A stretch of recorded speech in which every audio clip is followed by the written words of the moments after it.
রাগে যত মাথা গরম হোক, খবরদার তালাকের কথা বলবেন না। অন্য 10টা কথা বলেন, রাগ উঠছে নিজের গায়ে পারলে 2টা মারেন, বউয়ের গায়ে মারেন না। তারপরে মুখ দিয়ে তালাকের কথা বলেন না।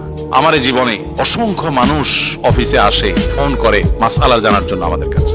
কত মানুষ দেখেছি যে মসজিদে হয়তো জুমার পরে এসে দাঁড়িয়েছেন কিংবা অফিসে এসে দাঁড়িয়েছেন, চোখের পানি ফেলছেন, হুজুর 3টা বাচ্চা আমার, আমি তো পাগল হয়ে যাব, কি করব, চোখের পানি ফেলছেন। এই গতকালকের কথা, এখানে আসার পথে চায়নার গোয়াঞ্জুদি এয়ারপোর্টে এক ভদ্রমহিলার সাথে দেখা। এত সুন্দর সুন্দর ফুটফুটে ছেলে মেয়ে, স্বামীর সাথে বিচ্ছেদ হয়ে গেছে।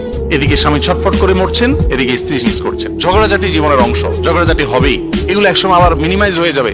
তাহলে তালাকের কথা নয়। দাম্পত্য জীবনে 2-4 কথা হয়, ঝগড়াঝাটি মনোমালিন্য এগুলো হয়, এটা জীবনের অংশ। আপনি আমি কে? স্বয়ং নবী করিম সাল্লাল্লাহু আলাইহি সাল্লাম স্ত্রীদের সাথে মনোমালিন্য হয়েছে, মসজিদে এসে শুয়ে রয়েছেন, আর যাবেন না। আলী রাদিয়াল্লাহু তাআলা আনহু রাসূল সাল্লাল্লাহু আলাইহি ওয়াসাল্লামের মেয়ের জামাই, ফাতিমা রাদিয়াল্লাহু তাআলা আনহার স্বামী, সেই মানুষটা তিনি মসজিদে এসে শুয়ে আছেন। কেন? অভিমান হয়েছে স্ত্রীর প্রতি। নবীজি এসে সেখানে মিটমাট করেছেন।